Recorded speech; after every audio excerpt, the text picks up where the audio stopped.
Hi friends, welcome to Telugu bachelors kitchen. ఈరోజు మనం చేసేది సాబుదాన కిచిడి విత్ కొత్తిమీర.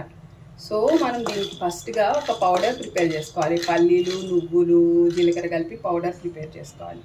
సో అందుకని నేను ఫస్ట్ పల్లీలు విడిగా వేయిస్తున్నాను. సో దీనికి పొట్టు తీయాల్సిన అవసరం కూడా ఏం లేదు. జస్ట్ ఇవి మొత్తం వేగిపోయిన తర్వాత లాస్ట్లో దీంతో పాటు జీలకర్ర, నువ్వులు కలిపి యాడ్ చేయాలి. సో ఇవి వేగిన తర్వాత అవి యాడ్ చేసుకుందాం. సో ఫ్రెండ్స్, ఇక్కడ చూసుకుంటే మనకి ఈ సాబుదానా కిచడికి కావాల్సిన పొడి చేసుకుంటున్నాం. ఆల్రెడీ పల్లీలు వేగిపోయినాయి కాబట్టి నేను లాస్ట్లో నువ్వులు కలుపుతున్నాను. నువ్వులు,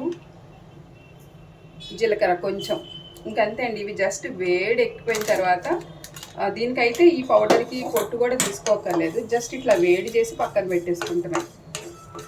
కొంచెం చల్లారిన తర్వాత పౌడర్ చేసుకొని ఉంటే ఈ పౌడర్ దీంట్లోకనే కాదు దేంట్లోకైనా బాగుంటుంది. అంటే బెండకాయ వేపుల్లోకి, తర్వాత దొండకాయ వేపుల్లోకి అట్లా కూడా బాగుంటుంది. సో ఒక్కసారి ఇది చేసి పెట్టుకుంటే చాలా. ఇదిగోండి ఆల్రెడీ చిట్ట చిట్ట అంటుంది కాబట్టి నేను కట్టేస్తున్నాను. ఈ వేడి చల్లారిన తర్వాత ఇది పౌడర్ చేసుకుంటాం. ఇది సాబుదానా కిచడీలో లాస్ట్లో కలుపుతాను అనమాట. సో మనం మిగతా ప్రాసెస్లోకి వెళ్ళిపోదాం. అయితే ఇదిగోండి నేను ఇట్లా పల్లి, నువ్వులు, జీలకర్ర వేసి పౌడర్ చేశాను. మరీ మెత్తగా చేయకూడదు, ఇలా కోర్సుగా చేయాలి. ఇది లాస్ట్లో కలుపుతాం కాబట్టి ఇలా కోర్సుగా చేస్తేనే టేస్ట్ బాగుంటుంది. సో ఈ పౌడరు చేసి పెట్టుకుంటే ఎన్ని రోజులైనా ఉంటుంది, ఎప్పుడైనా మనం వాడుకోవచ్చు. ఎందుకంటే నేను బాగా 4-5 సార్లు వాష్ చేసుకున్నాను. ఇప్పుడు నేను 1.5 తీసుకున్నాను కాబట్టి ఎగ్జాక్ట్గా 3 కప్స్ పోస్తున్నాను. 3 కప్స్ పోస్తే ఈవినింగ్కి పొడిలాడితే వచ్చేస్తాయి. ఇంకా దానికి ఇట్లా స్టిక్కీగా ఉండవు అండ్ ఎక్స్ట్రా వాటర్ కూడా పట్టదు. ఇది కొలత. ఇంకంతే అండి.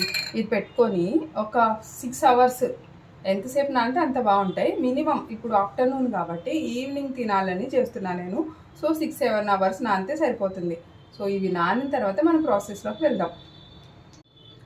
చూసారు కదా ఫ్రెండ్స్, చక్కగా నానిపోయాయి. నేను మధ్యాహ్నం 2 o'clockకి పెట్టా, ఇప్పుడు 7:30 అవుతుంది.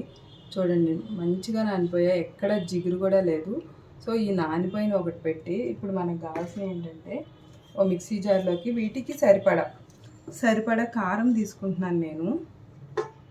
ఇదిగోండి 4 పచ్చిమిర్చి, కొత్తిమీర. ఇదే మెయిన్ ఇంగ్రీడియంట్. కాడలతోనే తీసుకోవాలి, కాడలు చాలా బాగుంటాయి. సో వీటన్నిటితో మెత్తగా పేస్ట్ చేసుకోవచ్చు. మెత్తగా అయినా చేసుకోవచ్చు, కొంచెం కోసుగా చేసుకున్నా బాగుంటుంది. సో చూసారు కదా ఫ్రెండ్, చక్కగా నానిపోయాయి. నేను చెప్పినట్లు 1కి 2 వాటర్ పోయాలి బాగా 4-5 సార్లు కడుక్కొని. నేను మధ్యాహ్నం 1:30కి అట్లా నానబెట్టా, ఇప్పుడు 7:30 అవుతుంది. సో 6:30 నానిపోయింది. ఇదిగోండి మంచిగా నానిపోయి ఎక్కడ జిగురు కూడా లేదు. సో మనం దీనికి కావాల్సిన పచ్చిమిర్చి, కొత్తిమీర పేస్ట్ రెడీ చేసుకుందాం. ఇదిగోండి కొంచెం మంటగా ఉన్నాయి, సో నేను ఇట్లా తీసుకున్నాను. మీరైతే మీకు సరిపడావి తీసుకోండి. కొత్తిమీర ఇది తీసేసుకొని ఈ లోపల మనం పేస్ట్ చేసుకొని రెడీగా పెట్టుకోవచ్చు. ఇదిగోండి మెత్తగా పేస్ట్ అయితే చేసేసాను. మెత్తగా అంటే మరీ మెత్తగా కాదు, కోసుగా చేశాను. ఈ లోపల స్టవ్ వెలిగించుకొని రెడీగా పెట్టుకున్నాను, ఎందుకంటే పల్లీలు వేగాలి కాబట్టి. ఈ పల్లీలు వేగే లోపల ఉల్లిపాయను కూడా కట్ చేసుకొని రెడీగా పెట్టుకుంటే, ఉల్లిపాయ ఇదిగోండి కొంచెం అంటే కొంచెం, ఇంత అంటే ఇంత పుదీనా, ఇంతకు మించి ఏం పట్టదు. ఇది ఉంటే చాలు. చేసేసుకొని ఇంకా ప్రాసెస్లోకి వెళ్ళిపోతాం. ఇదిగోండి ఆయిల్ వేడెక్కిపోయింది. సో పల్లీలు బాగుంటాయండి. సో ఎన్ని కావాలంటే అన్ని వేసుకోవచ్చు. నేనైతే కొన్ని వేస్తున్నా. ఇంకా పప్పులు మీకు నచ్చిన అన్ని పప్పులు వేసుకోవచ్చు తాలింపు గింజలుగా. సో మినపప్పు, ఆవాలు, జీలకర్ర, మర్చిపోకుండా 2 లవంగాలు వేయండి, త్వరగానే వేగిపోతాయి. ఉల్లిపాయలు, ఒకటే ఉల్లిపాయ వేసాను నేను.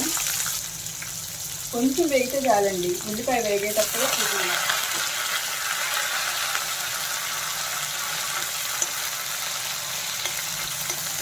ఎక్కువ ఏం వేగక్కర్లేదు, ఎందుకంటే మరీ ఇట్లా ఫుల్లుగా ఏమి ఉల్లిపాయ మాడిపోయి అంతగా ఏం వేగక్కర్లేదు. కొంచెం వేగితే చాలు.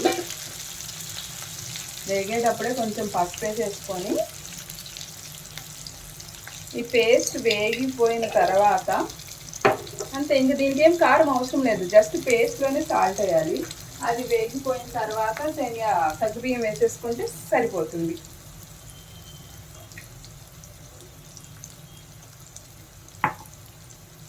ఇదిగోండి ఈ మాత్రం వేగితే చాలు ఉల్లిపాయ. నేను ఇంక పేస్ట్ వేసేస్తున్నాను.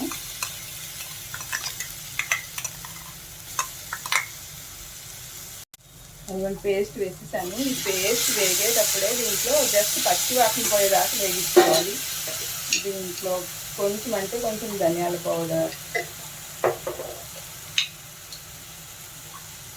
కొంచెం పసుపు,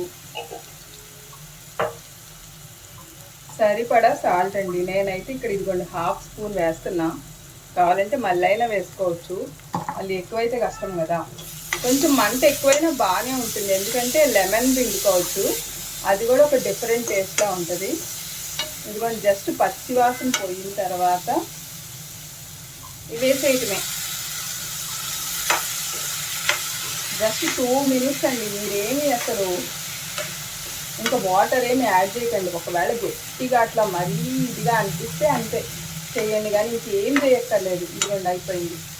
ఇట్లా 2 మినిట్స్ వేగిన తర్వాత మనం ఆల్రెడీ పుట్నాల పొడి చేసి పెట్టుకున్నాం కదా, అంటే వేయించిన పల్లీలు, నువ్వులు, జీలకర్ర కలిపి నేను ఒక పౌడర్ చేశాను కదా, ఇది ఇలా కొంచెం వేగిన తర్వాత ఆ పౌడర్ వేయటమేనండి. వేసి ఇంకొక 2 నిమిషాలు వేగనివ్వాలంతే. ఇదిగోండి ఆల్రెడీ పడుతుంది. ఈ టైంలో మనం ఉప్పు చూసుకోవచ్చు.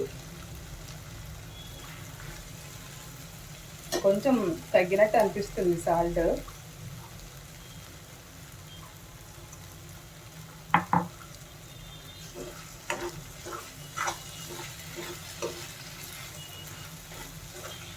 యాక్చువల్లీ ఇది ఫాస్టింగ్ ఉన్న వాళ్ళకి ఇన్స్టెంట్ ఎనర్జీలా ఉంటుంది.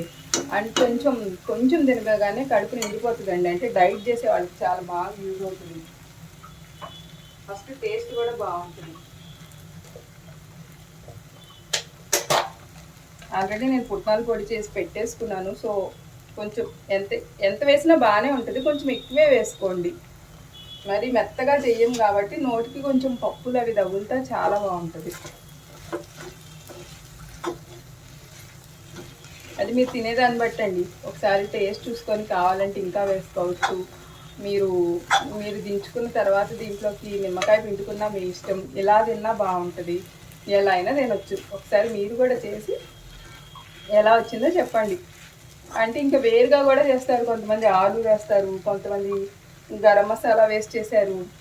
నాకు అన్నిటితో కంపేర్ చేస్తే ఇదే బాగా నచ్చింది. సో మీరు చేసుకొని మీకు ఎలా వచ్చిందో చెప్పండి. అండ్ మీకు ఎలా చేస్తే నచ్చిందో కూడా చెప్పండి. మీ ఇంట్లో ఎలా చేస్తారో కూడా కామెంట్ చేయండి. Thank you for watching. చూడండి ఎంత బాగుందో, అసలు స్టిక్కీగా లేదు, డ్రైగా లేదు. చూసారా కలర్ ఎంత బాగుందో. సో తొందరగా చేసుకొని తిని చెప్పండి. కాకపోతే ఒకటి ఒక 6 అవర్స్ ముందు సగ్గుబియ్యం నానబెట్టుకోండి అంతే. అదొకటేనండి ప్రాసెస్, ఇంకా ఏమీ ఉండదు. టేస్ట్ అయితే బాగుంటుంది. అండ్ ఫాస్ట్ డైట్లో ఉన్న వాళ్ళకైతే చాలా యూజ్ అవుతుంది. ఓకేనా? సో మీరు ట్రై చేసి చెప్పండి నాకు. Thank you.